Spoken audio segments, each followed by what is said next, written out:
Beastmaster terhebat. Bab 351. Setelah memasuki kota Moyuan, tantangan mahasiswa baru tidak langsung dimulai. Menurut jadwal, tantangan tidak akan dimulai hingga hari berikutnya. Jadi malam itu, Li Qian berkeliling kota Moyuan, memfokuskan energinya pada toko-toko yang menjual berbagai sumber daya yang luar biasa. Harus diakui bahwa kota-kota di dunia dimensi berbeda.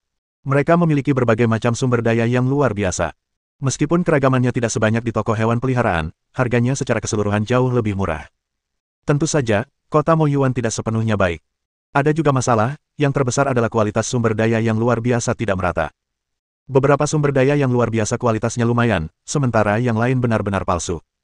Hal ini sangat berbeda dengan Pet Beast Mall, di mana kualitas barang yang Anda beli umumnya bagus. Oleh karena itu, membeli barang-barang, terutama sumber daya yang luar biasa, di kota-kota di alam dimensi ini benar-benar menguji ketajaman pembeli. Li Qian cukup yakin akan hal ini, yang juga terkait dengan fakta bahwa ia pada dasarnya hanya membeli sumber daya luar biasa yang ia kenal. Li Qian segera menghitung sumber daya luar biasa yang telah dibelinya selama periode ini, cukup untuk mengembangkan banyak binatang peliharaan yang kuat. Satu-satunya kondisi yang tidak tepat adalah Tidal Sea Spirit, karena saat ini dia tidak memiliki hewan peliharaan yang mampu menggunakan keterampilan Life Dew. Tentu saja, jika Anda bertekad untuk berevolusi, itu tidak sulit, karena hewan peliharaan yang menguasai keterampilan Life Dew tidak terlalu langka. Mengesampingkan segalanya, roh laut pasang surut yang dimiliki Sun Ruirui dapat membantu. Setelah bertemu dengan Sun Ruirui dan yang lainnya, rombongan berjalan-jalan di pasar barat kota Moyuan. Ngomong-ngomong, Ruirui, apakah kamu belajar mengasuh ketika masuk Universitas Penjinak Binatang Zonghai? Li Qian ingat bahwa Sun Ruirui menunjukkan bakat mengasuh yang baik ketika dia menghilangkan batasan bakat para yang tercerahkan. Secara logika, kawan Sun seharusnya membimbingnya ke jalan pengasuhan, tetapi hal seperti itu tidak selalu pasti. Li Qian bertanya dengan santai. Menurutnya, meskipun tidak 100% pasti, setidaknya ada kemungkinan 70-80%. Namun, kata-kata gadis kecil itu selanjutnya merupakan tamparan di wajahnya. Tidak, Saudara Qian, saya masuk Universitas Penjinak Binatang Zonghai dan mengambil jurusan yang berhubungan dengan pertempuran. Li Qian sedikit terkejut dengan jawaban Sun Ruirui, jurusan yang berhubungan dengan pertempuran. Dia menatap tajam ke arah yang terakhir. Sun Ruirui menjelaskan, apa yang terjadi terakhir kali membuatku menyadari bahwa kekuatan adalah cara terbaik untuk melindungi diri sendiri dan orang-orang yang kita sayangi. Tentu saja, ada satu hal lagi. Dengan bakat luar biasa Saudara Qian dalam beternak, saya yakin saya tidak akan kekurangan hewan peliharaan yang berpotensi tinggi di masa depan. Melihat Sun Ruirui menatap Li Qian dengan penuh kekaguman, Lu Tianjiao merasa sedikit cemburu. Dia tiba-tiba berbicara dan bertanya kepada Mo Ziyu, Ziyu, katakan padaku, mengapa kamu memilih jurusan yang berhubungan dengan pertempuran? Mo Ziyu meliriknya dan berkata dengan nada dingin, jika kamu bertemu seseorang yang tidak kamu sukai, kamu bisa menghajarnya saja. Mendengar ini, Lu Tianjiao mundur dan dengan bijak memilih untuk tetap diam, tidak berkata apa-apa lagi. Ketika Li Qian melihat ini, dia hampir tidak dapat menahan tawa. Jadi, apakah kamu sudah punya semua hewan peliharaan yang kamu butuhkan sekarang?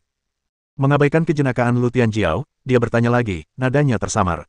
Li Qian ingat dengan sangat jelas bahwa setelah pembatasan pada bakat Awakener dicabut, kekuatan mental Sun Ruirui secara berlebihan mencapai level overload.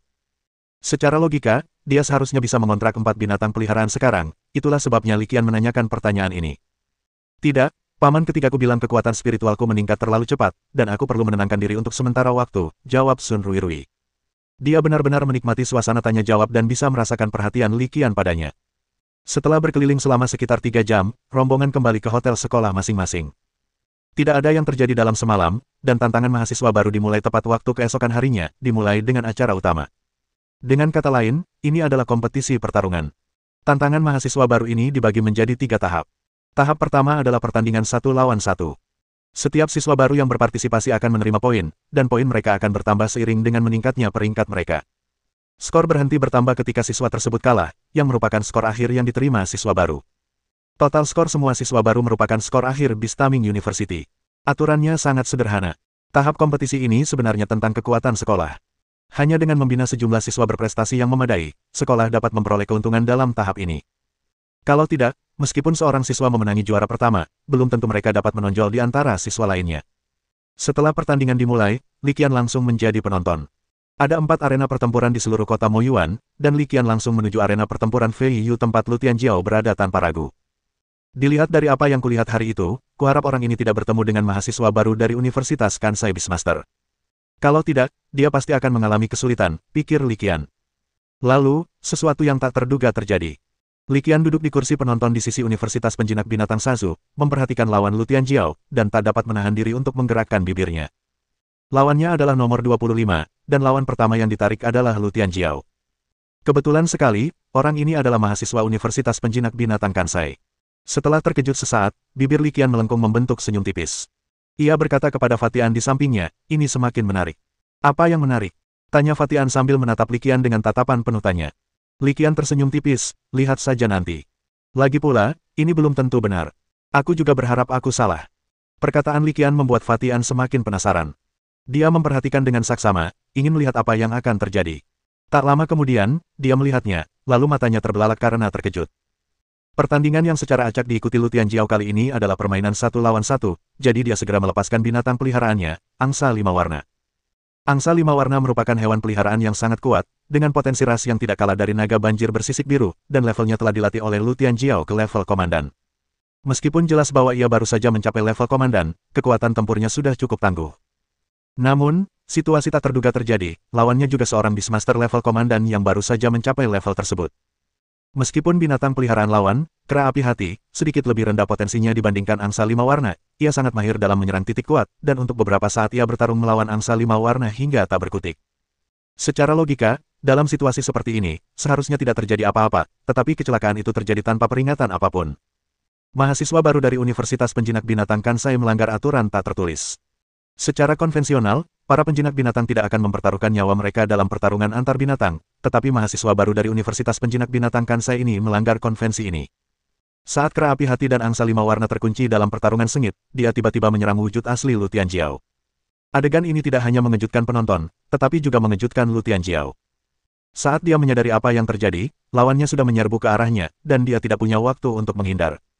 Lalu, di bawah pengawasan semua orang, tanpa sedikit pun tindakan pencegahan atau keraguan, keduanya mulai bergulat.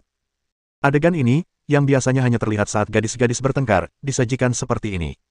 Penonton langsung bersemangat. Kalau kamu tunjukkan ini, aku nggak bakal ngantuk lagi. Setelah hening sejenak, mereka semua mulai berteriak mendukung siswa sekolah mereka masing-masing, sementara siswa dari sekolah lain menjadi yang bergembira. Ini yang kau sebut menarik. Fatian menatap tak percaya. Ia menggosok matanya, sulit mempercayai bahwa ini tantangan mahasiswa baru. Jika Anda tidak melihat hewan peliharaan, Anda dapat dengan mudah mengira itu adalah perkelahian jalanan. Katakan padaku, bukankah ini menarik? Li Qian terkekeh sambil menatap kedua pria yang kini benar-benar terkunci dalam pertarungan. Memang cukup menarik, tapi kalau begini terus, apakah Lao Lu akan baik-baik saja? Fatian juga menatapnya dengan saksama. Jangan khawatir, guru-guru dari kedua sekolah mengawasi mereka, tidak akan terjadi apa-apa.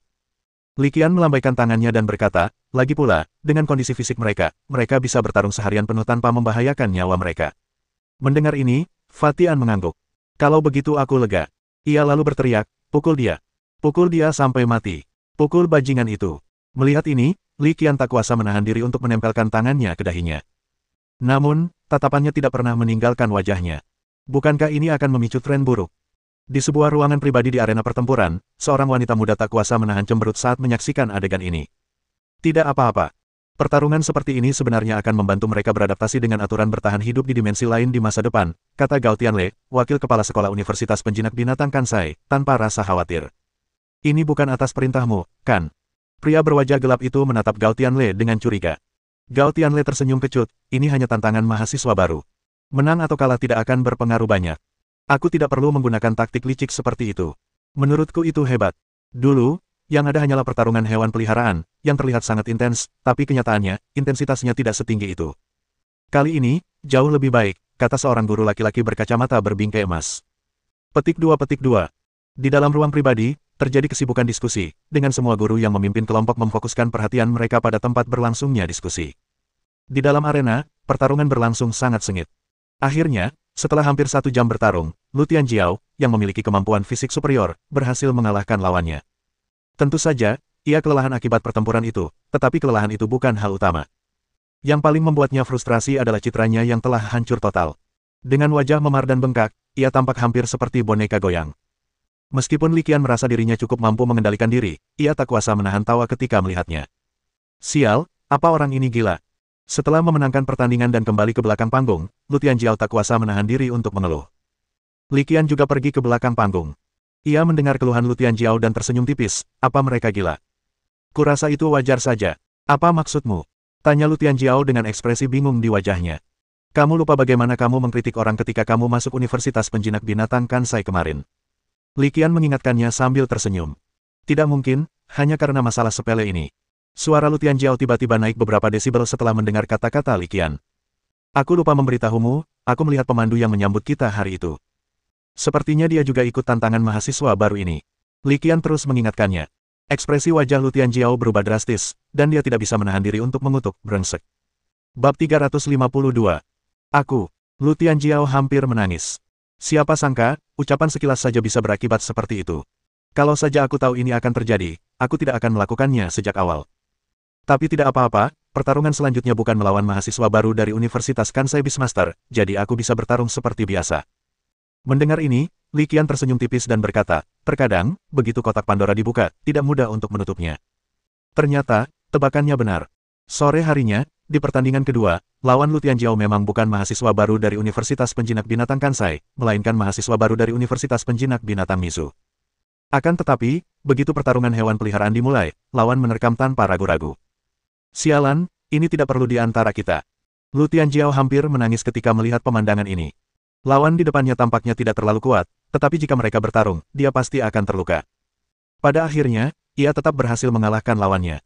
Ia cukup bingung dan bertanya, mengapa kau bertarung begitu keras? Tidak bisakah kita bertarung dengan sopan? Tidak mungkin, aku sudah menonton video pertarunganmu tadi pagi. Kalau aku tidak menyerang lebih dulu, kau pasti sudah menghajarku sampai babak belur.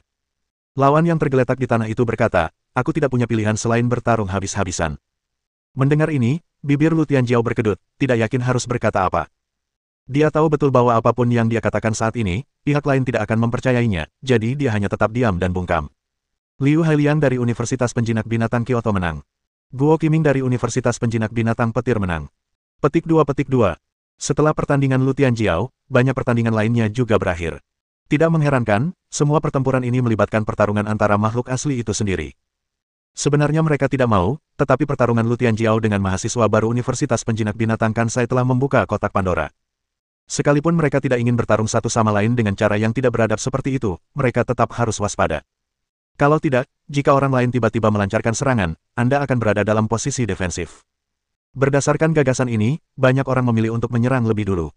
Jadi pada saat ini, baik si penghasut maupun si tergugat memendam kebencian terhadap Lu Tianjiao dan mahasiswa baru dari Universitas Penjinak Binatang Kansai. Kalau saja mereka berdua tidak ada, atmosfer persaingan tidak akan sebegitu beratnya seperti sekarang ini. Mulai sekarang, lebih baik kalian berdoa untuk diri kalian sendiri. Menatap kedua pasang mata yang dipenuhi kebencian atas pertempuran itu, Li Qian dengan ramah mengingatkan mereka. Lu Tianjiao menghela napas dalam-dalam, merasa lebih bersalah daripada Doe, bagaimana kau bisa menyalahkanku? Orang itu yang memulainya. Kita tidak bisa berbuat apa-apa, mereka sudah tersingkir. Mulai sekarang, mereka hanya bisa melampiaskan amarahnya padamu. Li Qian mengangkat bahu, menunjukkan bahwa dia tidak bisa membantu. Lalu apa yang harus kulakukan? Aku tidak bisa begitu saja mengaku kalah dengan sengaja, kan? Kata Lu Tianjiao dengan wajah sedih. Fatian menambahkan hinaan, tidak perlu melakukannya dengan sengaja. Kalau terus begini, kau mungkin tidak akan bertahan lebih lama lagi. Lu Tianjiao terdiam sesaat, aku. Setelah pertandingan kedua Lu Tianjiao, Li Qian juga memperhatikan pertandingan antara Sun Ruirui dan Mo Ziyu. Hasil kompetisi persis seperti yang diharapkannya. Sun Ruirui dan Mo Ziyu dengan mudah lolos ke babak kedua. Satu-satunya hal yang sedikit tak terduga adalah, selain roh laut pasang surut, Li Qian juga melihat binatang peliharaan yang familiar, naga bersisik biru. Sun Ruirui sebenarnya tertular naga banjir bersisik biru. Tapi kalau dipikir-pikir, itu wajar saja. Naga banjir bersisik biru memiliki bakat tinggi dan berbasis air, yang sangat cocok dengan bakat bencana lautnya. Mengenai keberhasilan Sun Tua memberi Sun Ruirui naga bersisik hijau, dia sama sekali tidak terkejut. Kompetisi ini tidak mungkin dilanjutkan. Kompetisi berlanjut keesokan harinya. Karena kompetisi kultivasi belum dimulai, Li Qian tetap menjadi penonton. Kemudian ia mendengar keluhan Lu Tianjiao. Li Qian meliriknya tanpa daya. Pria itu telah berubah menjadi kepala babi lagi. Dalam beberapa hal, hari kedua kompetisi pada dasarnya tidak berbeda dari hari pertama. Ya, itu berdasarkan penampilan kompetisi Lu Tianjiao. Tidak mengherankan, tak seorang pun memperlihatkan belas kasihan saat bertemu lawan Lu Tianjiao, bahkan para gadis. Mereka akan menyerang tanpa ragu. Mereka akan mencabut rambut, menusuk mata, selangkangan, meludah, trik apapun yang berhasil, mereka akan menggunakannya tanpa ragu. Tiba-tiba, seluruh kompetisi tantangan mahasiswa baru mengambil arah yang sama sekali berbeda. Yah, mereka cukup termotivasi, sangat termotivasi. Gao Tianle, kepala sekolah Universitas Penjinak Binatang Kansai, berhenti berdebat dan segera mencoba menepisnya sambil tertawa. Guru-guru dari sekolah lain benar-benar jengkel. Pada hari ketiga, di pagi hari, setelah seharian penuh memar dan bengkak, hari penderitaan Lu Tianjiao akhirnya berakhir. Akhirnya berakhir. Dia menatap langit, cukup emosional. Li Qian terkekeh, ya, akhirnya kita tersingkir. Lu Tianjiao akhirnya berhenti di ronde kelima. Hasil yang didapatnya sebenarnya cukup bagus, tetapi sayangnya, ia tidak bisa bahagia sama sekali. Sebab meskipun mereka menang, kemenangannya selalu sia-sia. Artinya, kemenangan sia-sia, dalam arti harafiah. Jenis yang benar-benar menyedihkan. Fatian mencondongkan tubuh lebih dekat dan secara misterius mengeluarkan ponselnya. Pak Lu, aku sudah mengambil beberapa foto cuplikan pertandingan kalian.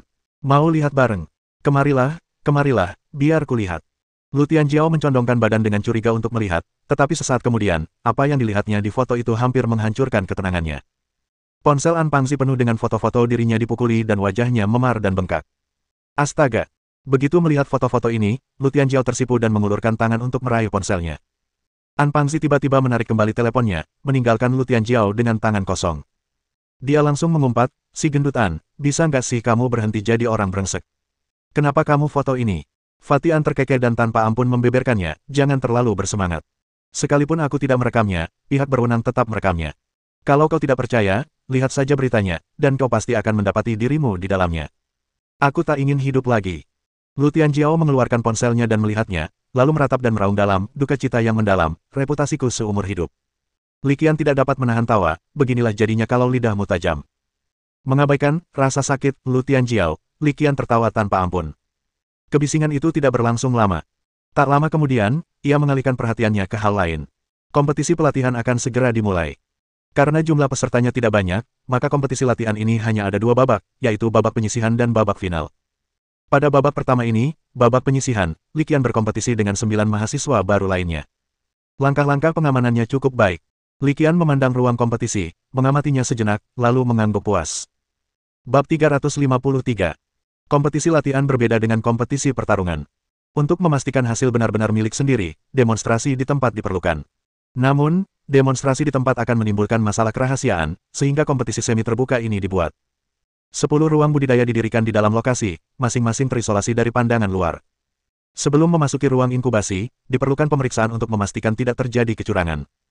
Begitu masuk, Anda dapat melakukan percobaan pada proyek budidaya apapun tanpa diganggu atau dimata-matai. Yang harus dilakukan semua peserta adalah menekan tombol untuk membuka ruang inkubasi sebelum waktu kompetisi 4 jam habis. Jika Anda merasa langkah-langkah berikut tidak akan menimbulkan masalah kebocoran, atau bahkan jika memang ada kebocoran, Anda dapat membukanya terlebih dahulu. Tunjukkan padaku bagaimana kucing berekor 3 berevolusi menjadi kucing berekor 4, dan kita akan bisa memasuki tahap akhir. Di dalam ruang perawatan berbentuk teratai, yaitu di dalam kuncup bunga, Li Qian tanpa ragu-ragu dan segera memulai proses evolusi. Li Qian sebenarnya tidak kekurangan bahan-bahan yang dibutuhkan untuk evolusi, tetapi karena ia adalah seorang peserta, ia bisa mendapatkannya langsung dari panitia penyelenggara, jadi ia memilih untuk memanfaatkan barang-barang gratis tersebut. Membosankan sekali. Aku penasaran ruang inkubasi mana yang akan dibuka lebih dulu. Sudah aku bilang sejak lama, jangan datang untuk menonton kompetisi pembiakan. Setiap kali, kompetisi pembiakan itu yang paling membosankan. Jika ruang inkubasi ini tidak segera dibuka, aku akan tertidur. Petik 2. Di antara penonton, para penonton memandangi ruang budidaya yang menyerupai kuncup bunga dan tak dapat menahan diri untuk berbisik di antara mereka. Jangan khawatir, saudaramu Qian pasti akan lolos babak penyisihan. Hari ini, Sun Ruirui dan Mo Ziyu juga menonton pertandingan, dan Mo Ziyu bercanda. Sun Ruirui berkata sambil tersenyum, dengan kemampuan saudara Qian, lolos babak penyisihan pasti bukan masalah. Saya hanya ingin tahu hasil apa yang akan dia bawa. Mo Ziyu berkata, kita akan segera mengetahuinya. Tepat saat kedua wanita itu berdiskusi, kuncup bunga pertama mekar di area kompetisi. Itu bukan ruang pembiakan Li Qian. Kuncup bunga itu terbuka, menampakkan seorang anak laki-laki muda kurus yang mengenakan kacamata. Pada saat ini, pandangan anak laki-laki itu sepenuhnya terfokus pada ruang inkubasi, di mana terdapat meja eksperimen. Saat ini, tabung reaksi berisi reagen berwarna biru pucat dipajang dengan tenang di bangku laboratorium. Ramuan biru pucat itu, mungkin karena baru disiapkan, masih memancarkan sedikit fluoresensi. Ini adalah ramuan pencerahan yang dapat meningkatkan pemahaman dan kecerdasan hewan peliharaan. Anak laki-laki kurus itu menunjuk ramuan biru muda di meja lab dan menjelaskan, mengonsumsi ramuan ini dapat meningkatkan potensi ras hewan peliharaan secara signifikan. Saat bocah kurus itu menyampaikan presentasinya, banyak penonton mengungkapkan kekaguman mereka. Beberapa penonton khusus menatap tajam obat di meja percobaan. Anggota audiens khusus ini sebagian besar adalah personel intelijen dari perusahaan besar yang menghabiskan waktu bertahun-tahun berbaur di antara berbagai pangkalan eksperimen dan pelatihan.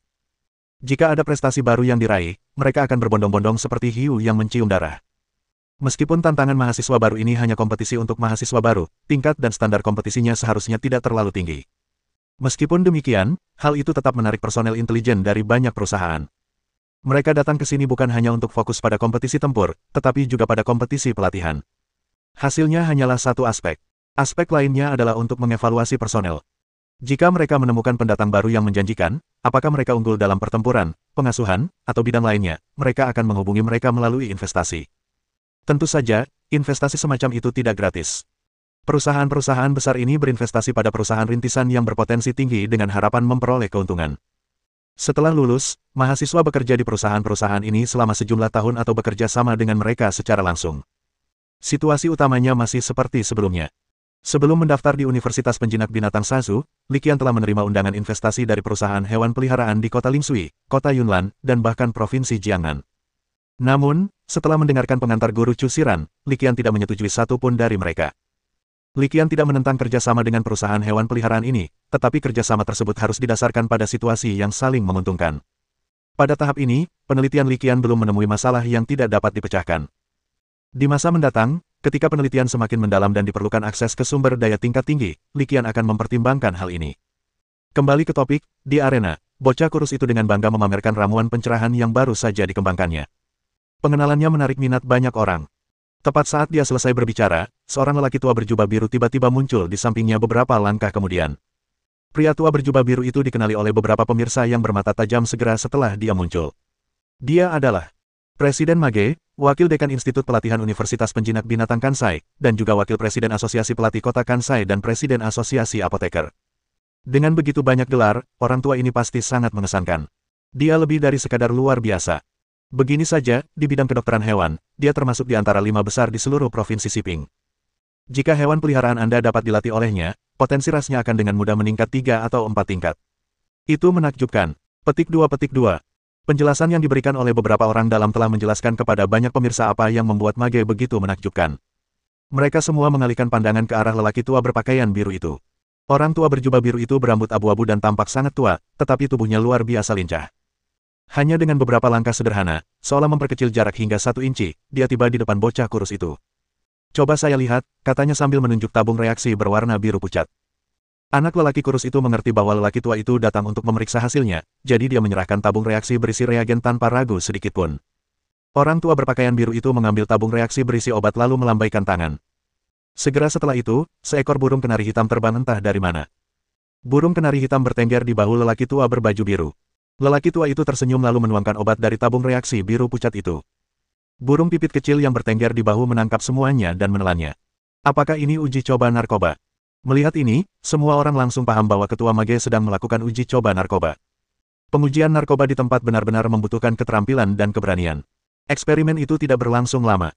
Setelah sekitar 3 menit, Presiden Mage angkat bicara dan memberikan kesimpulannya, ramuan pencerahan, lumayan, memang bisa meningkatkan potensi ras hewan peliharaan, tapi batas peningkatannya tidak tinggi. Di bawah level overload, ramuan itu hanya bisa meningkatkan sekitar 1 tingkat kecil, dan di level overload ke atas, hampir tidak berpengaruh.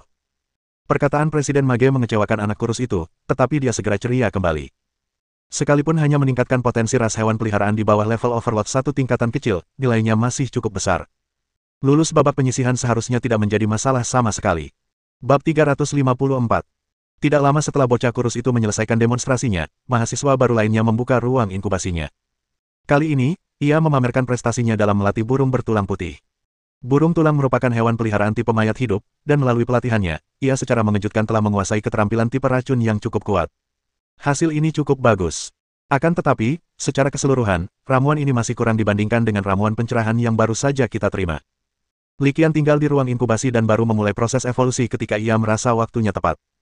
Bagi Li Qian, mengembangkan kucing berekor 3 menjadi kucing berekor 4 bukanlah tantangan sama sekali. Dan memang benar, cahaya evolusi menyala dengan mulus. Li Qian meliriknya dan melihat bahwa evolusi akan segera berakhir. Semua langkah telah selesai, dan evolusi akan segera berakhir secara alami. Kemudian, ia tiba-tiba menekan sebuah tombol di ruang inkubasi.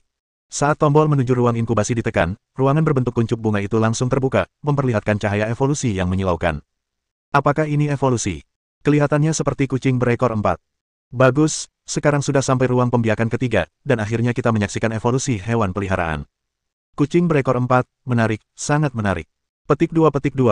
Evolusi yang dipandu oleh Li Qian hampir berakhir, tetapi cahaya evolusi masih sangat jelas, dan semua pemirsa dapat melihatnya dengan jelas. Penonton mulai mendiskusikan adegan ini. Pemirsa yang tidak menyadari nilai yang terlibat hanya menonton tontonan itu dan bergosip. Para pemirsa yang memahami nilai di baliknya menunjukkan ekspresi penuh makna. Kucing ekor 4 ini memang berbeda dengan hewan peliharaan biasa, potensi pertumbuhannya pun sangat tinggi, dan saat ini banyak sekali lembaga penangkaran, perusahaan, bahkan instansi pemerintah yang menelitinya.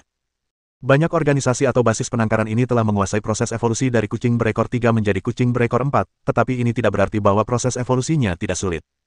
Faktanya, mereka menghabiskan banyak usaha dan menghabiskan banyak sumber daya yang luar biasa untuk menguasai metode evolusi ini. Terlebih lagi, cukup jelas bahwa Li Qian menunjukkan metode evolusi ini pada tahap awal, yang cukup untuk menunjukkan bahwa metode evolusi yang dikuasainya jelas tidak terbatas pada ini. Oleh karena itu, banyak penonton, di antara hadirin menunjukkan minat di wajah mereka. Perintah untuk penyelidikan dikeluarkan tanpa keraguan.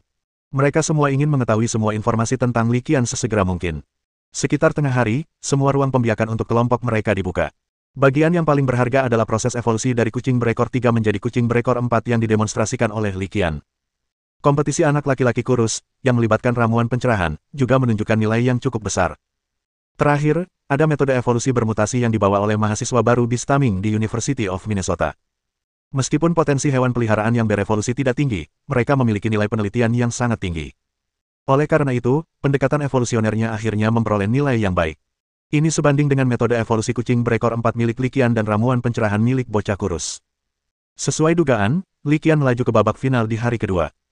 Setelah kompetisi, ia tidak langsung pergi, melainkan tetap di belakang panggung untuk menonton siaran langsung. Lagi pula, tidak ada yang bisa dilakukan kalau kita kembali sekarang, jadi sebaiknya kita tinggal dan melihat apakah ada hasil yang berarti.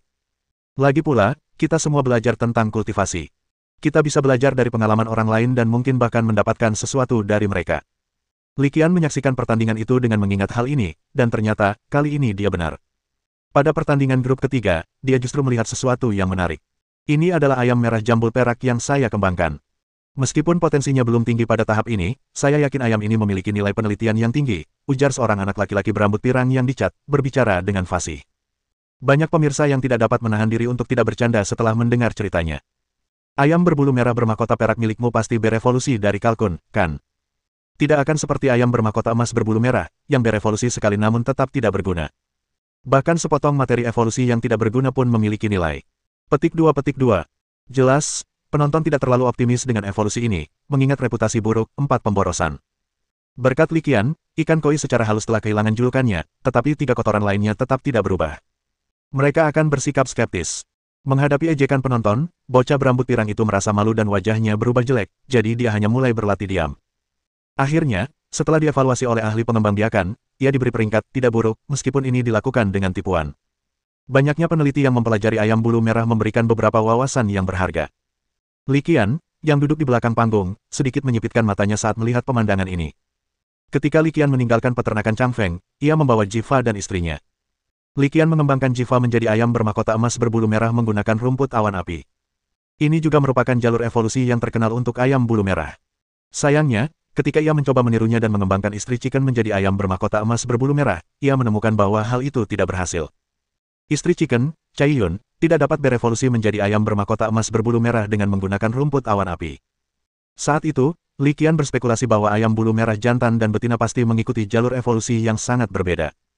Ayam bulu merah betina berevolusi menjadi bentuk selanjutnya, dan yang diinginkannya bukanlah rumput awan api sama sekali. Ternyata, tebakannya benar. Baru saja, tepat pada saat dia melihat ayam bulu merah mahkota perak muncul, Li Qian sangat merasakan bahwa nilai inspirasinya untuk tugas kedua metode evolusi ayam bulu merah telah meningkat 3%. Misinya sekarang sudah 95% selesai. Melihat peningkatan poin tugas, Li Qian tidak dapat menahan perasaan gembiranya. Tugas ini telah lama tertunda baginya, tetapi sekarang dia akhirnya membuat beberapa kemajuan. Tanpa ragu sedikit pun, dia langsung menuju ruang belakang panggung milik mahasiswa baru berambut pirang itu dan menunggu. Penantian itu tidak berlangsung lama. Sekitar 10 menit kemudian, pendatang baru berambut pirang itu muncul di ruang tunggu belakang panggung. Mengabaikan ekspresi terkejut dari kontestan lain, Li Qian berjalan langsung ke arah mahasiswa baru berambut pirang itu. Halo, nama saya Li Qian, dan saya berasal dari Universitas Penjinak Binatang Sasu, kata Li Qian, mengambil inisiatif untuk menyapanya. Mahasiswa baru berambut pirang itu tersenyum. Nama saya Huang Xin, dan saya berasal dari Universitas Penjinak Binatang Petir. Huang Xin melirik Li Qian, sekilas tatapan ingin tahu terpancar di matanya. Ia tidak tahu mengapa Li Qian datang kepadanya saat ini. Ia tetap sabar, menyipitkan mata, menunggu Li Qian langsung ke intinya. Penantian itu tidak berlangsung lama. Li Qian bukan tipe orang yang suka berlama-lama. Setelah bertukar sapa, ia langsung ke intinya, aku ingin metode evolusi ayam merah jambul perak yang kau tahu. Bab 355. Kau ingin aku meneliti metode evolusi? Huang Xin sedikit bingung. Ia menatap Li Qian dan meminta konfirmasi. Ya, itulah jalur evolusi ayam merah mahkota perak. Li Qian mengangguk dan berkata terus terang, kamu bisa menyebutkan kondisimu secara langsung. Kata-kata Li Qian membuat Huang Xin terdiam. Ia sungguh terkejut dengan permintaan seperti itu. Alasan utamanya adalah dia tidak pernah menduga situasi ini akan terjadi. Ia sempat mengira akan ada perusahaan atau organisasi yang mendatanginya untuk bekerja sama, tetapi yang mengejutkannya, orang pertama yang mendatanginya adalah seorang mahasiswa baru. Seorang mahasiswa baru sama seperti saya. Tentu, tapi syarat apa yang bisa kau tawarkan? Meskipun Huang Xin tidak diterima di salah satu dari 8 universitas terbaik, Universitas Penjinak Binatang Petir berada di peringkat kedua setelah 8 besar. Kualifikasi dan latar belakangnya tak tertandingi. Setelah menyadari hal ini, ia tersenyum dan bertanya balik. Li Qian tidak bertele-tele dan langsung menyatakan persyaratannya, evolusi dari kucing berekor 3 menjadi kucing berekor 4, atau raksasa batu tingkat dominan, Anda dapat memilih salah satunya. Petik 2. Syarat yang diberikan Li Qian membuat Huang Xin terdiam sekali lagi. Bukan berarti kondisinya buruk, tetapi terlalu bagus. Bahkan lebih baik dari yang diharapkan. Nilainya jauh melampaui jalur evolusi ayam merah mahkota perak, sehingga Huang Xin tidak langsung mengambil keputusan. Pasti ada sesuatu yang salah. Dia menatap Li Qian dengan senyum di bibirnya, merenung sejenak, lalu berkata, aku bisa memberimu metode evolusi ayam merah mahkota perak secara gratis, tanpa syarat apapun. Li Qian menatap Huang Xin dengan sedikit bingung, berikan padaku secara gratis. Jawaban Huang Xin membuat Li Qian mengerutkan kening. Ia tahu betul bahwa seringkali, yang gratis justru yang paling mahal. Untuk menghindari berutang budi, Li Qian masih lebih memilih transaksi. Ini tidak pantas, lagi pula, ini pertama kalinya kita bertemu, kata Li Qian. Huang Xin melambaikan tangannya dengan acuh tak acuh dan berkata dengan murah hati, tidak apa-apa, metode evolusi ayam merah mahkota perak pada dasarnya memiliki nilai yang terbatas. Saat dia mengatakan ini, dia menggaruk kepalanya dengan agak malu. Baiklah kalau begitu, aku tentu tidak akan menganggap remeh metode evolusi ayam bermahkota perak berbulu merah. Aku bisa mengabulkan satu syarat, aku akan mengembangkan hewan peliharaan untukmu di masa depan. Selama aku menguasai metode evolusinya, hewan peliharaan apapun tidak masalah. Li Qian menatap Huang Xin dan menyatakan syaratnya secara langsung, tanpa memberi ruang untuk berdebat. Jika dia masih tidak setuju, Li Qian siap menyerah begitu saja. Setelah mendapatkan hasil evolusi, dia yakin tidak akan lama lagi dia bisa menyimpulkannya secara terbalik. Melihat nada bicara Li Qian yang tegas, Huang Xin tidak mendesak lagi dan langsung menyetujui persyaratan yang diajukan olehnya. Setelah menyetujui persyaratan kesepakatan, Huang Xin tidak ragu lagi dan langsung menjelaskan metode evolusi ayam bulu merah mahkota perak. Dia berbicara secara terbuka dan terus terang di belakang panggung, tanpa ada upaya menyembunyikan apapun. Li Qian tidak dapat menahan tawa setelah mendengar cerita Huang Xin. Metode evolusi ini persis seperti dugaannya. Namun, Fire Cloud Grass diganti dengan Silver Moon Crystal. Li Qian mempunyai beberapa dugaan mengenai hal ini sebelumnya, tetapi dia tidak pernah dapat mengetahui sumber daya luar biasa apa ini. Tak disangka, ternyata itu adalah kristal bulan perak. Setelah bertukar informasi kontak dan mengobrol selama beberapa menit, Li Qian pergi. Melihat kepergian Li Qian, Huang Xin menyeringai, Universitas Penjinak Binatang Sasu, Li Qian, menarik, sangat menarik. Pada malam tanggal 15 November setelah kompetisi berakhir, Li Qian, Fatian, Lu Tianjiao, dan kedua gadis itu, Sun Ruirui, berjalan-jalan di sekitar kota Moyuan bersama. Saudara Qian, apakah kamu juga sedang meneliti evolusi kucing berekor 9? Sun Ruirui tiba-tiba bertanya di tengah perjalanan. Li Qian menggaruk kepalanya, agak malu, aku hanya sedang melakukan riset. Aku tidak punya banyak harapan untuk mengembangkan kucing berekor 9.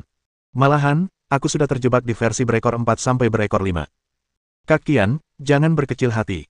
Aku yakin cepat atau lambat kau akan menemukan jawabannya. Sun Ruirui, gadis kecil itu, sangat percaya pada Li Qian. Mendengar ini, Li Qian tidak tahu harus berkata apa. Ia memang punya ide untuk mengembangkan kucing berekor 9, tetapi ia masih jauh dari mewujudkannya. Di sampingnya, Mo Ziyu tetap tanpa ekspresi, tetapi dalam hati ia mengeluh.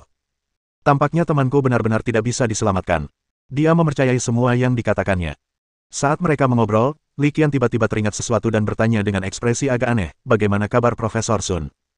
Dia baik-baik saja, dia bisa makan dan minum dengan baik, jawab Sun Ruirui dengan santai. Li Qian terbatuk dan melanjutkan, maksudku, apakah dia sudah tahu bagaimana angin emas dan hujan emas berevolusi? Penelitian Old Sun terhadap roh laut pasang surut sudah sangat mendalam, dan dia hanya selangkah lagi untuk menemukan metode evolusi final. Namun, langkah terakhir ini bukanlah tugas mudah untuk Anda pahami sendiri tanpa panduan. Begitu banyak waktu telah berlalu, aku bertanya-tanya apakah dia sudah menemukan jawabannya. Puff! Gadis itu tak dapat menahan tawa ketika Li Qian menyebutkan hal ini. Mendengar tawanya, Li Qian langsung menyadari apa yang telah terjadi. Mo Ziyu, agak penasaran, bertanya, metode evolusi seperti apa? Sun Ruirui menatap Li Qian, yang mengangguk. Gadis kecil itu lalu menjelaskan, kau sudah melihat hewan peliharaanku, roh pasang surut, kan? Mendengar ini, Mo Ziyu mengangguk kosong, tetapi si cantik es segera menyadari, maksudmu. Roh laut pasang surut dengan potensi setingkat kaisar ini tidak dikembangkan untukmu oleh Profesor Sun, melainkan. Saat dia mengatakan ini, tatapannya tajam saat dia menatap Li Qian. Sun Ruirui bersenandung setuju, membenarkan kecurigaan Mo Ziyu. Di sampingnya, Lu Tianjiao tiba-tiba berseru, astaga. Qianzi, jangan menakut-nakuti orang seperti itu, oke. Itu hewan peliharaan tingkat kaisar. Li Qian tidak pernah menceritakan masalah ini kepadanya, dan karena dia sendiri tidak tertular roh laut pasang surut, sangat sedikit orang yang mengetahuinya. Bagaimanapun, Lu Tianjiao jelas tidak tahu, itulah sebabnya dia bereaksi begitu keras saat ini. Mengabaikan reaksi terkejut Lu Tianjiao, Li Qian mencondongkan tubuh dan membisikkan sebuah saran di telinga gadis kecil Sun Ruirui. Dengan nasihatnya, saya yakin kamerat Lao Sun seharusnya dapat berevolusi menjadi roh laut pasang surut dengan relatif lancar. Mengenai apakah Sun Ruirui akan berbicara, dan kapan dia akan berbicara, itu tergantung pada suasana hatinya. Setelah mendengar penjelasan Li Qian, wajah gadis kecil itu menunjukkan ekspresi menyadari, aku mengerti. Apa maksudmu? Aku mengerti. Bisakah kalian berdua berhenti main-main? Lu Tianjiao cemberut dan bertanya dengan ekspresi tidak senang. Gadis kecil itu, Sun Ruirui, menoleh dan berjalan keluar, menggunakan teknik mengganti topik pembicaraan. Dia berjalan ke sebuah kios, mengambil ukiran kayu berupa hewan peliharaan, dan bertanya, Saudara Qian, lihat, apa ini? Ini binatang Tiankun, hewan peliharaan tingkat kaisar dengan dua atribut, air dan ruang. Li Qian langsung mengenali ukiran kayu di tangan gadis kecil itu. Dia berjalan sambil tersenyum, melirik ukiran kayu di kios, dan kemudian tiba-tiba berhenti di jalan, karena pada saat itu, suara notifikasi elektronik yang familiar terdengar di benaknya. Inspirasi +3, tugas 2, metode evolusi ayam bulu merah, kemajuan tugas saat ini 98%. Bab 356. Li Qian sangat terkejut karena dia mendapati notifikasi elektronik berbunyi ketika dia memfokuskan perhatiannya pada dua ukiran kayu tersebut. Bos, halo, apa dua ukiran kayu ini? Tanya Li Qian tanpa ragu, sambil mengambil dua ukiran kayu itu sambil tersenyum. Anak muda, nona muda, pernahkah kalian mendengar kisah 7 Raja Mo Yuan? Pemilik kios itu adalah seorang pria parubaya berjanggut tipis. Ia membuka mulutnya, memperlihatkan deretan gigi kuningnya, dan berkata sambil tersenyum. Li Qian berjongkok, mengelus kedua ukiran kayu itu, dan bertanya dengan penuh minat, Bos, kami pendatang baru yang baru saja memasuki kota Mo Yuan. Kami belum tahu banyak tentang sejarah kota Mo Yuan. Bisakah Anda menceritakannya? Melihat Li Qian bertanya dengan sopan dan penuh hormat, kesombongan pedagang kaki lima itu pun terpuaskan, dan ia pun mulai memamerkan ilmunya. Kota Mo Yuan tempat kita berada saat ini adalah kota dimensi pertama yang dibuka di seluruh provinsi Siping. Kota ini memiliki sejarah lebih dari 2000 tahun. Dahulu, nenek moyang kita membayar harga yang sangat mahal untuk membangun kota ini. Bahkan hingga kini, masih ada ukiran di tembok kota Mo Yuan, yang merekam para penjinak binatang buas dan hewan peliharaan mereka yang berani dan tak kenal takut. 7 Raja adalah perwakilan luar biasa di antara para penjinak binatang heroik ini. Mereka adalah pasukan tempur teratas saat itu, 7 penjinak binatang tingkat kaisar. Ukiran kayu yang kau pegang adalah hewan peliharaan kesayangan Raja Xiahou, merpati api dan bebek mandarin putih. Li Qian mendengarkan dengan penuh minat. Ia menatap pemilik kios dan kembali menatapnya dengan penuh tanya, merpati matahari yang menyala-nyala, burung phoenix putih. Pemilik kios terkekeh, kerutan di wajahnya membentuk bunga krisan yang sedang mekar. Aku nggak takut kamu mau dengar cerita, cuma takut kamu nggak tertarik. Kalau kamu nggak tertarik, gimana aku bisa ngerepotin kamu nanti? Memikirkan hal ini, pemilik kios menjadi lebih antusias dalam perkenalannya. Biarkan saya beritahu Anda, burung merpati yang menyala-nyala dan burung phoenix putih ini bukanlah burung biasa. Selanjutnya, Li Qian menghabiskan beberapa menit lagi mendengarkan perkenalan dari pemilik kios, yang dari sanalah ia belajar tentang kios tersebut. Baik merpati api maupun bebek mandarin putih merupakan hewan peliharaan yang berpotensi menjadi kaisar, dan bahkan di antara hewan setingkat kaisar, keduanya luar biasa. Di antara mereka, Blazing Sundov adalah hewan peliharaan yang kuat dengan atribut api dan cahaya. Merpati ini konon memiliki skill pasif, Rebirth, yang memungkinkannya memulihkan kekuatan tempurnya saat berada di ambang kematian. Justru karena skill pasif inilah Sundov juga dikenal dengan sebutan Phoenix. Saat ini, tidak lebih dari 100 merpati matahari yang diketahui di seluruh planet leluhur, dan Li Qian belum pernah mendengar ada organisasi atau lembaga yang telah meneliti jalur evolusi yang stabil untuk merpati matahari. Namun, ini wajar saja. Berdasarkan pengantar pemilik kios dan petunjuk di benaknya, Li Qian sudah bisa membuat penilaian. Merpati matahari menyala ini jelas merupakan bentuk evolusi dari ayam berbulu merah. Siapakah yang mengira bahwa kalkun yang terkenal tidak berguna, yang terkenal di seluruh dunia penjinakan binatang, sebenarnya memiliki bentuk evolusi yang begitu kuat? Ini benar-benar agak tidak dapat dipercaya. Rasanya seperti titik buta ada tepat di bawah hidung Anda. Selain merpati matahari menyala, bebek Mandarin putih juga merupakan hewan peliharaan yang sangat langka, menakutkan, dan sangat menjanjikan. Dengan sifat gandanya sebagai roh dan iblis, ditambah statusnya sebagai hewan peliharaan terbang, ia telah menjadi mimpi buruk bagi sebagian besar hewan peliharaan. Tidak hanya memiliki sedikit musuh alami, ia juga merupakan musuh bebuyutan bagi hewan peliharaan jenis naga. Li Qian tahu tentang hewan peliharaan jenis ini karena ia pernah melihatnya di buku panduan penjinak binatang yang sangat tidak dikenal. Mendengarkan perkenalan tak berujung dari pemilik kios, Li Qian hanya tersenyum dan tidak bereaksi. Reaksinya membuat pemilik kios agak bingung. Pemilik kios bertanya dengan ragu, "Anak muda, kedua ukiran kayu ini adalah karya terbaik di kios saya, terbuat dari kayu boxwood berkualitas tinggi. Kalau begitu, jika kau benar-benar menyukainya, aku akan dengan senang hati melepasnya dan memberikan kalian berdua ukiran kayu itu bersama-sama hanya dengan 10.000 kredit federal." Puff. Begitu pemilik kios selesai berbicara, Lu Tianjiao, yang sedang minum air di sebelahnya, tak kuasa menahan diri untuk memuntahkan air itu. Dia menatap pemilik kios dengan mata terbelalak, wajahnya penuh keheranan. "Bos, lihat kami, bukankah wajah kami penuh dengan domba gemuk? Ukiran kayumu, dengan keahliannya, lebih buruk daripada yang bisa kuukir asal-asalan. Kalau aku tidak akan mengambilnya meskipun gratis." Mendengar sindiran Lu Tianjiao, pemilik kios tiba-tiba berdiri. "Anak muda, kalau kau tidak tahu apa-apa, jangan bicara omong kosong. Ukiran kayu saya dibuat oleh seorang ahli ukir yang terkenal di mana-mana." Mendengarkan keduanya berdebat sengit, bibir Li Qian berkedut hampir tak terlihat. Keduanya memang kurang lebih sama, seperti kakak tertua dan kakak kedua. Ukiran kayu di hadapanku tentu saja tidak secanggih yang bisa dilakukan siapapun, tetapi juga jauh dari keahlian yang diklaim pemilik kios. Tanpa membuang waktu, ia langsung ke intinya dan menyebutkan harganya. "Oke, bos, jangan buang waktu lagi. Saya suka dua ukiran kayu ini. Saya akan membelinya seharga 200 yuan. Anak muda, kau tidak bisa menawar seperti itu. Kau mengambil jalan pintas." Pemilik toko hampir menangis ketika mendengar harga yang ditawarkan Li Qian. "Lagi pula, melihat pakaianmu, kau pasti tidak kekurangan 1 atau 2.000. Mendengar ini, Li Qian terkekeh dan berkata, "Aku tidak kekurangan 10 atau 20.000, tetapi jika aku benar-benar mengambil 10.000 untuk membeli dua ukiran kayumu ini, kurasa besok akan tersebar rumor bahwa ada orang bodoh yang datang ke pasar malam." Sun Ruirui dan Mo Ziyu, yang berdiri di dekatnya, tidak bisa menahan tawa ketika mendengar ini. Akhirnya, setelah tawar-menawar, Li Qian membeli kedua ukiran kayu itu seharga 500 dolar federal. Soal harga, jangan dibahas lagi. Li Qian bahkan tidak mempertimbangkan harganya. Alasan utama ia membeli kedua ukiran kayu itu adalah karena kedua ukiran kayu itu memberinya banyak inspirasi, jadi ia membayar untuk inspirasi itu. Setelah membeli ukiran kayu, rombongan berjalan-jalan sebentar sebelum kembali ke hotel sekolah masing-masing. Tepat sebelum berpisah, Li Qian tiba-tiba berkata, "Ruirui, Mo Ziyu, kedua ukiran kayu ini untukmu." Li Qian tidak terlalu memikirkannya. Ia melakukannya hanya karena iseng. Namun, setelah gadis kecil Sun Ruirui mengambil ukiran kayu itu, wajahnya langsung memerah. Setelah mereka berpisah, Mo Ziyu tiba-tiba berkata dengan penuh arti, cepat dan mengaku. Sun Ruirui berusaha keras menahan kegembiraannya, berpura-pura serius dan berpura-pura tidak tahu, saat dia bertanya, "Penjelasan apa? Mereka sudah memberimu hadiah, jadi apa yang ingin kau katakan?" Senyum muncul di wajah Mo Ziyu yang dingin dan cantik. Sun Ruirui segera menggelengkan kepalanya tanda menyangkal, "Mereka juga memberimu hadiah." "Beda. Mereka memberimu merpati matahari, yang dikenal sebagai burung phoenix yang tak pernah mati. Kau tidak tahu itu. Itu melambangkan cinta yang abadi sampai mati." Mo Ziyu membayangkannya sendiri. Sun Ruirui sedikit malu dan kesal, "Kamu benar-benar punya bakat dalam membuat koneksi." Bab 357. Buk buk buk buk. Di dalam kamar hotelnya, Sun Ruirui sedang bersiap untuk beristirahat. Tiba-tiba terdengar ketukan di pintu. "Siapa ini?"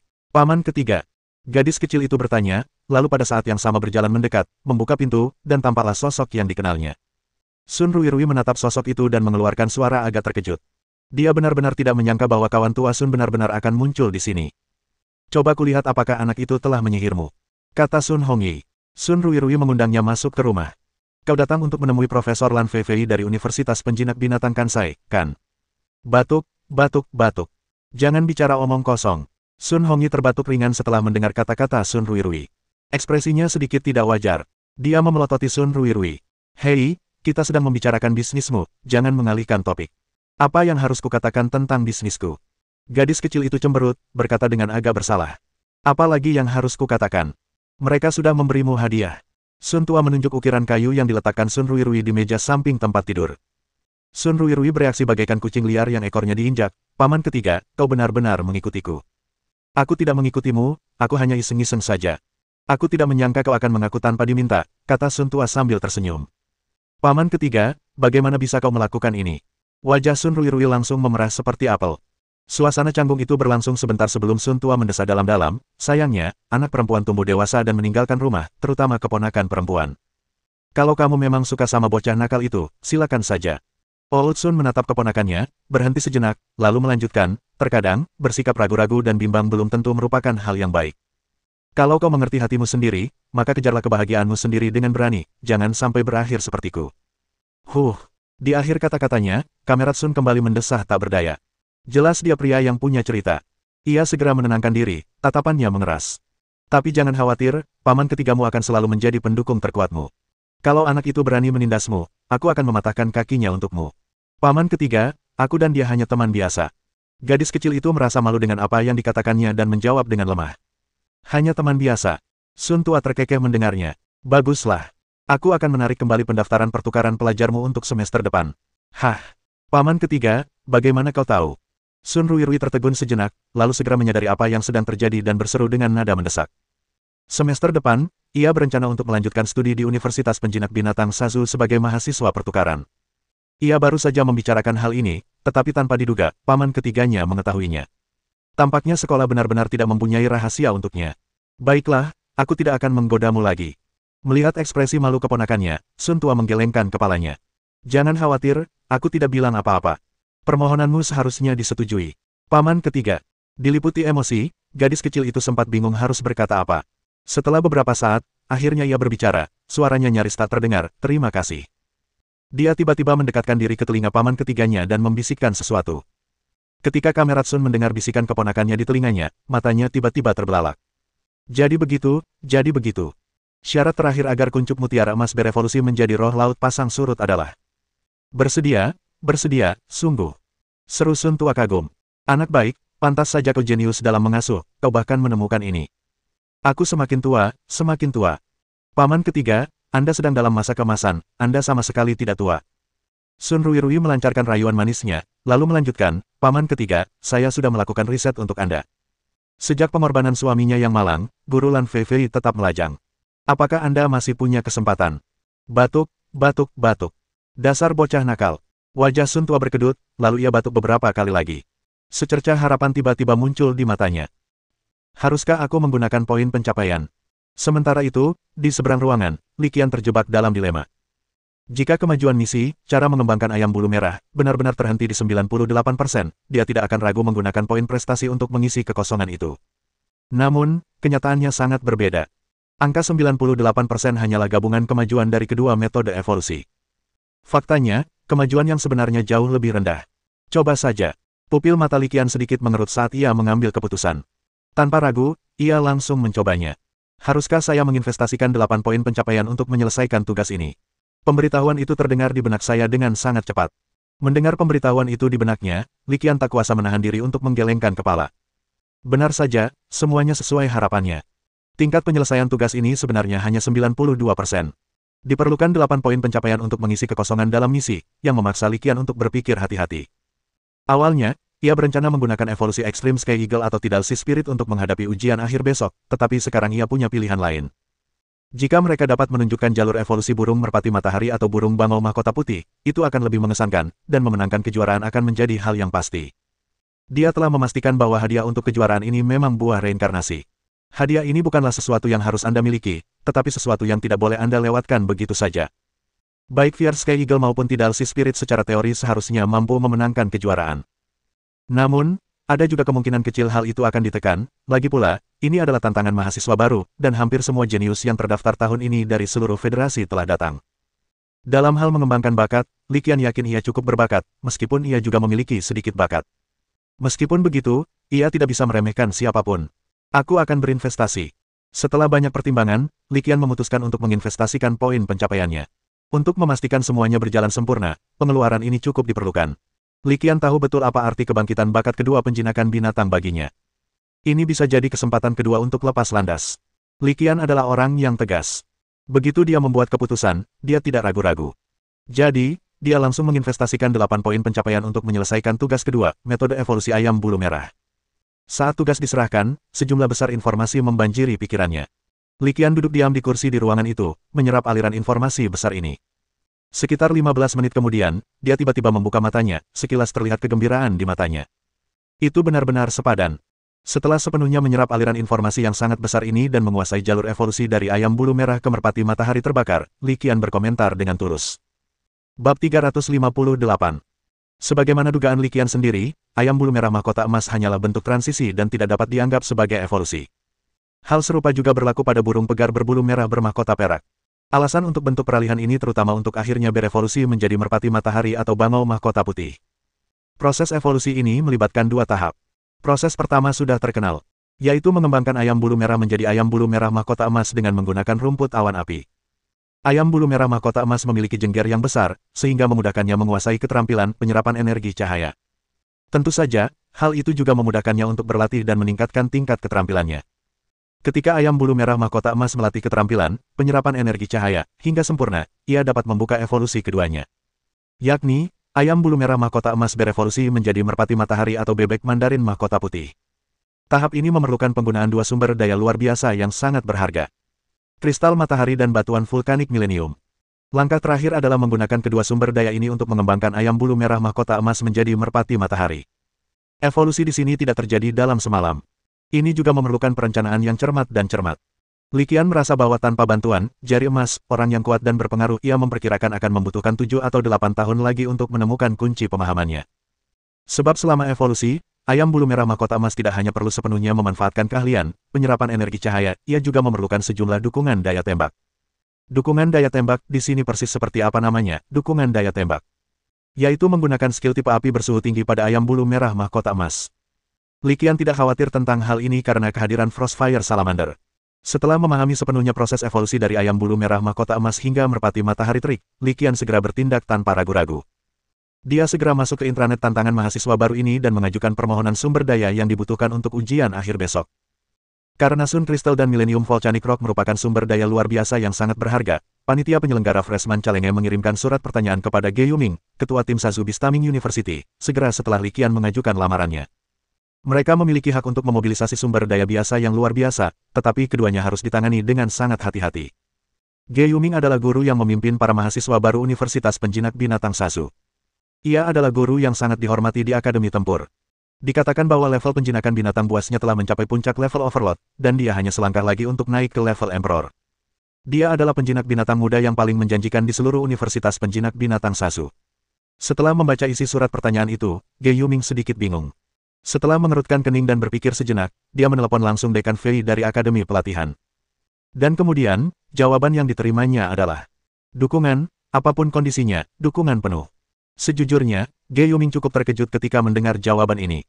Dukungan yang teguh seperti itu adalah sesuatu yang bahkan seorang pelatih veteran yang sangat dihormati mungkin tidak dapat memperolehnya, apalagi seorang siswa baru.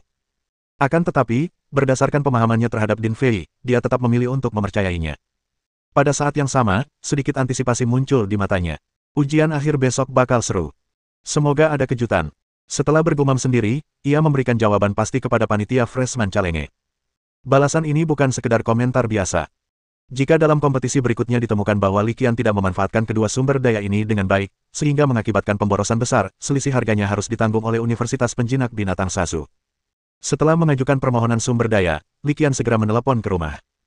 Mintalah orang tuamu untuk mengirim Jiva dan istrinya Cai Yun ke sana. Hubungi saya sekarang, dan akan dikirimkan besok pagi. Belum terlambat.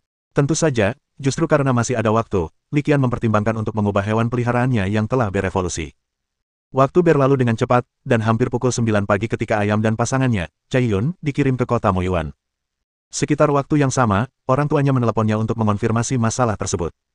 Saat menerima bola penjinak binatang dari Jiva dan Cai Yun, wajah Li Qian berseri-seri karena kegembiraan. Ia melepaskan kedua binatang itu agar mereka dapat meregangkan anggota tubuhnya. Di bawah pengamatan bakat penjinak binatang, True Sight, informasi dari bulu ayam terungkap dengan jelas. Setelah beberapa bulan pelatihan, keterampilan penyerapan energi cahaya-nya memang telah mencapai kesempurnaan. Li Qian cukup puas dengan ini. Ini setidaknya membuktikan bahwa selama periode ini, Jiva tidak mengendur atau bermalas-malasan. Bahkan istrinya, Cai Yun, telah mencapai tingkat mahir dalam keterampilan penyerapan energi cahaya. Ini semua terjadi sebelum ia berevolusi menjadi ayam berjambul perak dan berbulu merah, yang cukup menunjukkan bahwa ia telah berlatih dengan tekun selama periode ini. Setelah mengambil bulu ayam dan awan pelangi dari bola penjinak binatang, Li Qian tidak berlama-lama dan langsung menuju ke lapangan kompetisi. Kakak, apa yang akan kita tampilkan kali ini? Tanya Lu Tianjiao tiba-tiba saat mereka menuju ke belakang panggung. Li Qian meliriknya dan terkekeh, kali ini, aku akan bermain besar. Setelah berkata demikian, ia melambaikan tangannya dan berjalan lurus menuju area belakang panggung tempat berlangsungnya perlombaan. Setelah menunggu di belakang panggung selama sekitar 10 menit, Li Qian menerima pemberitahuan dan memasuki tempat tersebut. Dia menekan tombol, dan sosoknya menghilang dari ruang inkubasi. Dia tidak langsung mengeluarkan bola penjinak binatang dari bulu ayam, melainkan terlebih dahulu mengeluarkan bola penjinak binatang dari awan pelangi. Cip cip cip. Cai Yun muncul di ruang pembiakan dan mengeluarkan suara kicauan gembira. Dengan pikirannya, Li Qian mengeluarkan kristal semi-transparan. Ada tanda berbentuk bulan sabit pada kristal tembus cahaya itu. Kelihatannya cukup misterius. Menurut Huang Xin, kristal bulan perak dapat mengembangkan ayam bulu merah biasa menjadi ayam bulu merah jambul perak. Cara penggunaannya pun sangat mudah, yakni dengan menghancurkan kristal bulan perak, lalu biarkan ayam bulu merah mematuknya. Awalnya, Li Qian akan meniru metode ini, tetapi kemudian dia berpikir bahwa tingkat pemanfaatan energi dari metode ini pasti tidak akan terlalu tinggi. Jadi saya memikirkan metode lain. Jika metode ini tidak berhasil, Anda dapat kembali dan menggunakan metode yang diberikan Huang Xin. Dengan sikap mencoba, Li Qian memberi Cai Yun perintah untuk menggunakan keterampilan penyerapan energi cahaya pada kristal bulan perak. Saat cahaya abu-abu keperakan samar terpancar dari tubuhnya, cahaya yang lebih lembut dan lebih dalam bersinar melalui kristal bulan keperakan. Cahaya jernih, seperti air yang mengalir, akhirnya berkumpul menjadi awan asap, yang perlahan mengalir ke badan awan yang berwarna-warni. Selesai. Li Qian tidak bisa menahan kegembiraannya saat melihat ini. Meskipun tidak berhasil berkembang menjadi Sundofet, pemanasan ini merupakan hasil yang baik dan menjadi preseden baik untuk kompetisi saat ini. Bab 359. Saat energi dalam kristal bulan perak diserap oleh Cai Yun menggunakan keahlian penyerapan energi cahaya miliknya, semburan cahaya evolusi berwarna putih keperakan tiba-tiba bersinar. Transisi dari ayam bulu merah menjadi ayam bulu merah jambul perak hanyalah sebuah langkah kecil, atau bahkan sebuah langkah, lebih seperti perubahan kecil. Oleh karena itu, cahaya evolusi tidak terlalu kuat, dan tidak bertahan lama. Ia padam sepenuhnya dalam waktu sekitar 3 menit. Setelah cahaya evolusi padam, seekor ayam berbulu merah, kepalanya terangkat tinggi, jambulnya yang besar berkilauan dengan cahaya perak, dan tubuhnya terlihat lebih besar, muncul di hadapan Li Qian. Terkikik-terkikik. Cai Yun merasakan perubahan dalam dirinya dan mengeluarkan kicauan gembira, bahkan berlarian ke sana kemari di ruang pembiakan untuk beberapa saat. Li Qian mengabaikan kegembiraan Cai Yun dan membiarkannya melompat-lompat di ruang pengembang biakan sebelum memfokuskan perhatiannya pada bola penjinak binatang yang dibuat oleh ayam itu. Cahaya merah pucat menyala dan menghilang dalam sekejap. Ketika cahaya itu memudar, bulu ayam muncul di ruang pembiakan. Ia melihat perubahan pada awan warna-warni, lalu tiba-tiba melesat keluar sambil berkicau mengikuti jejak awan. Li Qian tidak menyela. Setelah mereka berdua berpelukan cukup lama, akhirnya ia angkat bicara, rambut ayam, kau seharusnya masih ingat bahwa aku pernah berjanji akan membawamu ke puncak. Sekarang, apakah kau masih punya keberanian untuk terus berjuang meraih prestasi yang lebih tinggi? Jalan di depan akan berbahaya dan penuh tantangan. Jika kau malu atau takut, kau bisa menyerah. Aku akan mengerahkan seluruh sumber dayaku untuk Cai Yun. Saat dia menjadi hewan peliharaan yang kuat dan berperingkat tinggi, dia mungkin akan memandang rendah dirimu, dasar ayam liar kecil. Provokasi sederhana tidak mungkin membodohi siapapun. Namun, trik ini sangat efektif untuk ayam yang kapasitas mentalnya hanya seperti anak berusia 5 atau 6 tahun. Mendengar provokasi Li Qian, ayam itu segera melompat dan mulai berkokok tanpa henti. Matanya bersinar dengan semangat juang yang kuat. Karena kamu begitu percaya diri, jangan buang waktu lagi dan segera mulai. Kata Li Qian, melihat Jiva sudah mengajukan diri dan tampak bersemangat untuk mencoba. Setelah mengatakan itu, dia menarik napas dalam-dalam dan menurunkan kristal surya dan batu vulkanik milenium yang telah diletakkan di meja uji sebelumnya. Cai Yun, ikut aku dan awasi dari samping. Li Qian memanggil Cai Yun ke sisinya dan meletakkan kedua jenis sumber daya luar biasa itu di depan Jiva. Sabar, jangan terburu-buru.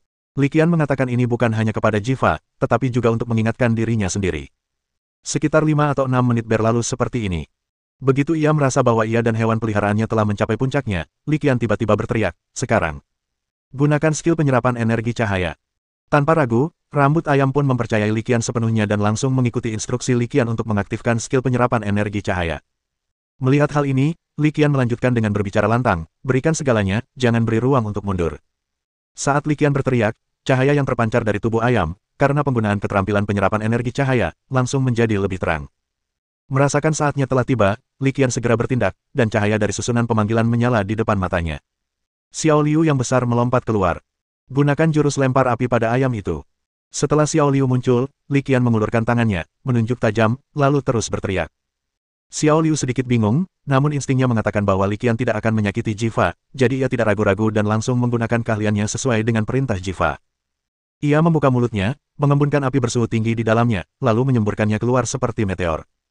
Api berwarna jingga merah, membawa suhu yang sangat tinggi yang dapat membakar apa saja, menghantam tubuh rambut ayam. Api langsung menjalar dan menghanguskan hampir separuh ruangan budidaya. Li Qian melangkah mendekat dan menekan tombol di ruang inkubasi. Tekan tombolnya, dan ruang inkubasi perlahan terbuka seperti bunga yang mekar.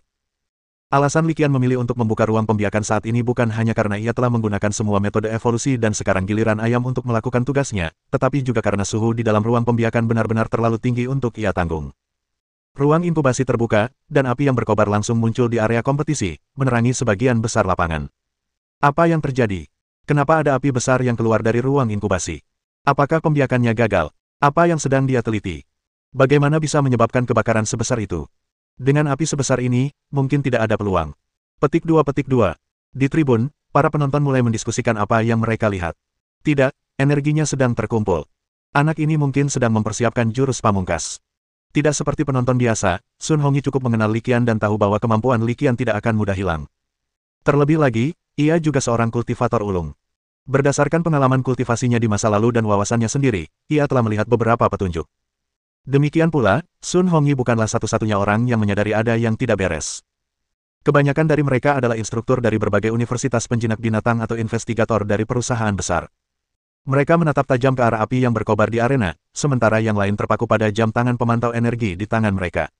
Namun, tidak diragukan lagi bahwa ekspresi mereka cukup serius. Sudah mulai. Li Qian juga menatap tajam. Pada saat tertentu, ketika api mulai sedikit melemah, ia tiba-tiba berbicara dan berteriak pelan. Saat suaranya jatuh, api yang sudah menunjukkan tanda-tanda melemah, tiba-tiba membubung ke langit bagaikan letusan gunung berapi. Ia membentuk pilar api yang tingginya ratusan meter. Suhu api yang sangat tinggi hampir mengubah seluruh tempat kompetisi menjadi merah menyala. Apa yang sedang terjadi? Saya punya firasat bahwa sesuatu yang sangat besar akan terjadi. Mungkinkah sesuatu yang mengerikan akan terjadi? Seharusnya hewan peliharaan itu bertipe api. Petik 2. Ledakan api yang tiba-tiba menarik perhatian semua penonton. Mereka mulai berbicara lagi, dan suaranya cukup keras. Terlebih lagi, Anda dapat melihat bahwa mereka memiliki ekspresi kegembiraan yang sangat jelas di wajah mereka. Dari sudut pandang ini, entah itu bangsa Tiongkok di kehidupan lampau atau Federasi Xia Timur di kehidupan ini, masyarakat awam nampaknya senang bergosip dan punya bakat untuk bersenang-senang. Di bawah pengawasan orang-orang ini, pilar api yang menjulang tinggi, yang telah menyala selama sekitar 3 menit, mulai berubah. Di dalam api, seberkas sinar keemasan, yang lebih halus, lebih tinggi, dan lebih bersemangat, membubung 50 meter lebih tinggi. Pemandangan seperti itu sungguh spektakuler. Pilar api yang tingginya mencapai ratusan meter. Di tengah pilar api itu ada seberkas cahaya kemasan. Diameter pilar cahaya kemasan lebih kecil dari diameter pilar api. Pilar api itu diselimuti oleh pilar cahaya kemasan, membuatnya tampak seperti pedang yang baru terhunus. Bab 360. Xiaohulan. Patriark keluarga Xiao saat ini juga merupakan salah satu wakil dekan Akademi Pertempuran Universitas Penjinak Binatang Kansai. Kekuatan dan statusnya saat ini bukan hanya karena usahanya sendiri dan pembinaan keluarganya, tetapi sebagian besar juga karena warisan leluhurnya. Benar, leluhurnya adalah Raja Xiao, salah satu dari 7 raja. Dia juga salah satu pelopor kota Moyuan. Karena dia merupakan keturunan Raja Xiao, dia tahu betul tentang 2 hewan peliharaan andalan Raja Xiao, yaitu merpati api dan bebek Mandarin putih. Saat dia melihat pilar api yang diselimuti pilar cahaya kemasan membumbung tinggi ke udara, mencapai ketinggian lebih dari 100 meter, matanya dipenuhi keterkejutan. Dia telah melihat kasus serupa dalam koleksi materi keluarga. Ini adalah pemandangan selama evolusi merpati matahari. Kekuatan Xiaohulan telah lama mencapai tingkat kaisar, dan dia sekarang menjadi ahli kaisar tingkat kelima. Secara logika, meskipun merpati matahari telah menyelesaikan evolusinya, potensinya hanya berada di peringkat kaisar tingkat tinggi, yang tidak jauh lebih tinggi dari kekuatannya saat ini. Seharusnya dia tidak begitu lepas kendali. Faktanya, selain fakta bahwa itu adalah hewan peliharaan andalan leluhurnya, Xiaohulan sangat terkejut karena dia mengetahui sebuah rahasia. Potensi merpati matahari belum sepenuhnya tereksplorasi. Menurut kata-kata terakhir Xiaohuang, evolusi terakhir merpati matahari adalah gagak emas berkaki 3 yang legendaris. Saat merasakan hidupnya akan segera berakhir, Raja Xiao pun bertarung mati-matian. Ia ingin mengembangkan hewan peliharaan andalannya, Sun Dove, menjadi burung gagak emas berkaki 3. Namun, evolusi hewan peliharaan legendaris sangatlah sulit, dan akhirnya evolusinya gagal. Tepatnya, itu bukan kegagalan, melainkan keberhasilan parsial. Ia telah melihat wujud evolusi merpati matahari, tetapi wujud ini tidak bertahan lama. Benar saja, bentuk evolusi ini adalah gagak emas berkaki 3. Karena alasan ini, keluarga Xiao hampir tidak pernah berhenti mempelajari burung dara matahari yang membakar. Sayangnya penelitian ini belum membuat kemajuan berarti. Jangankan berevolusi menjadi burung gagak emas berkaki 3, mereka bahkan belum menemukan jalur evolusi yang stabil dari burung merpati matahari yang menyala-nyala. Oleh karena itu, pada saat ini, ketika melihat pemandangan ini, hatinya dipenuhi oleh emosi yang bergejolak. Faktanya, saat ini, Xiaolan bukan satu-satunya yang terkejut. Siapapun yang memperhatikan petunjuk itu pasti akan memperhatikannya. Lalu dia menatapnya lebih saksama. Ini hanya tantangan bagi mahasiswa baru, tetapi tampaknya kita akan segera menjadi saksi sejarah. Li Qian tidak menyadari keterkejutan yang terjadi. Padahal, kalaupun dia tahu, dia tidak akan peduli dengan hal itu. Pada saat ini, pikirannya sepenuhnya terfokus mengamati perubahan pada bulu ayam. Jangan remehkan penyembur api yang tampaknya biasa ini. Dengan kekuatan Xiao Liu saat ini, penyembur api ini cukup untuk merenggut 10 nyawa jiwa. Jadi evolusi ini, yang tampaknya berlangsung secara teratur dan bertahap, sebenarnya masih sangat berbahaya. Satu gerakan yang salah dapat menyebabkan kerusakan fatal pada bulu ayam. Oleh karena itu, Li Qian tidak merasa rileks sedetik pun, matanya terus menatap tajam ke arah kejadian. Meskipun tidak ada yang dapat dia lakukan saat ini. Pilar api yang mengerikan dan pilar cahaya keemasan yang menyilaukan menciptakan gelombang panas yang menyapu keluar. Di antara penonton, jubah berkibar tertiup angin. Beberapa orang sudah bermandikan keringat, tetapi tak satu pun dari mereka mengeluh. Mata mereka masih terpaku pada perubahan yang terjadi di arena. Fenomena ini berlangsung sekitar 10 menit. Kicauan. Akhirnya, disertai suara burung yang melengking, seekor binatang peliharaan yang terbang, tubuhnya menyala-nyala karena hasrat, melayang ke udara dari pilar cahaya kemasan. Kicau kicau kicau. Hewan peliharaan terbang melayang di udara, kicauannya bergema tanpa henti, jelas dan merdu, suara yang bergema jauh di dalam jiwa. Setelah berputar 3 atau 4 kali, api di tubuhnya mulai memudar perlahan. Jubah bulu emas dan merah menyala muncul di hadapan semua orang. Kepalanya menyerupai burung merak, tubuhnya seperti burung rok, dan ekornya memiliki 2 jambul bulu yang panjang, satu berwarna emas dan yang lainnya berwarna merah menyala. Hewan peliharaan terbang yang baru muncul itu berdiri tinggi di atas, memandang ke bawah ke semua makhluk hidup, bagaikan kaisar, yang menimbulkan rasa kagum dan rindu. Kenyataannya, dialah kaisarnya. Potensi mereka telah mencapai peringkat kaisar tingkat tinggi yang mengerikan, berfluktuasi antara peringkat kaisar ke-7 dan ke-9 tergantung pada perbedaan individu. Ayam Li Qian telah mencapai tingkat ke-8 peringkat kaisar. Cukup bagus, di atas rata-rata. Jika Anda menumpuk segala macam bahan langka dan berharga, bukan tidak mungkin untuk mengolahnya hingga mencapai tingkat Roh Kudus. Ya ampun, hewan peliharaan macam apa ini? Cahayanya menyilaukan. Enggak, aku nggak tahan lagi. Aku juga mau punya satu. Berapapun harganya. Kalian berdua, hemat energi kalian. Ini merpati matahari berkobar dengan potensi kaisar tingkat tinggi, yang dikenal sebagai Phoenix. Itu bukan sesuatu yang bisa kalian cita-citakan. Merpati matahari berapi. Itu benar-benar merpati matahari berapi. Binatang kartu truf Raja Xiao benar-benar muncul dalam tantangan mahasiswa baru seperti ini. Mahasiswa baru ini luar biasa, dia benar-benar jenius. Siapa namanya? Dia dari Universitas Imperial mana? Petik 2. Di tribun, para penonton mulai berdiskusi di antara mereka sendiri. Itu seperti menuangkan baskom berisi air dingin ke dalam wajan berisi minyak. Sorak-sorai, teriakan, bisikan, dan segala macam kebisingan naik dan turun, menciptakan hiruk-pikuk yang kacau. Ini praktis seperti pasar petani pada pukul 8 pagi. Di kotak VIP di tingkat atas tribun, ketua tim, Ge Yuming, juga menyaksikan adegan ini. Dia memberikan instruksi langsung kepada seorang guru muda yang tampaknya adalah seorang asisten. Katakan padanya untuk segera meninggalkan kota Moyuan, keluar dan panggil Dekan Fei dan kepala sekolah Pu untuk memberitahu mereka apa yang terjadi di sini. Akibat terhalangnya celah dimensi, komunikasi bebas antara dunia nyata dan bidang dimensi menjadi mustahil. Untuk dapat saling menghubungi, mereka harus meninggalkan bidang dimensi ini terlebih dahulu. Mendengar instruksi Ge Yuming, asisten muda itu langsung berlari kencang. Dia meninggalkan tempat kompetisi dan langsung menuju ke alun-alun teleportasi. Dia tahu betul bahwa masalah sebesar itu harus diberitahukan kepada Dekan Fei dan kepala sekolah park dari Akademi Pelatihan sesegera mungkin. Tepat saat dia meninggalkan tempat kompetisi, dia melihat sekelilingnya dan menyadari bahwa dia bukan satu-satunya orang yang pergi terburu-buru. Asisten muda itu bahkan melihat banyak guru dari sekolah lain di antara mereka, termasuk beberapa dari 8 universitas terbaik di China. Melihat pemandangan ini, rasa krisisnya semakin dalam, dan tanpa sadar dia mempercepat langkahnya. Orang-orang ini kemungkinan besar mencoba membajak staf saya. Saya tidak bisa membiarkan mereka berhasil. Sementara itu, di sisi lain, di tengah arena, sambil memperhatikan ayam yang melayang di udara, Li Qian mengaktifkan True Sight-nya dan melihat informasinya. Nama, merpati berjemur, bulu ayam. Atribut, api, cahaya. Pangkat, komandan tingkat 1. Potensi, peringkat kaisar 8. Keahlian, Bola api sempurna, bola api meledak mahir, hujan meteor, mahir, lagu api naga, mahir, klon api, pemula elegi api, pemulat langit cerah, pemula penyerapan energi cahaya, sempurna pancaran cahaya, sempurna, berkah cahaya, mahir, hujan matahari, pemula penghakiman cahaya suci, pemula, nirwana, pasif api sejati matahari, ultimate. Bersambung.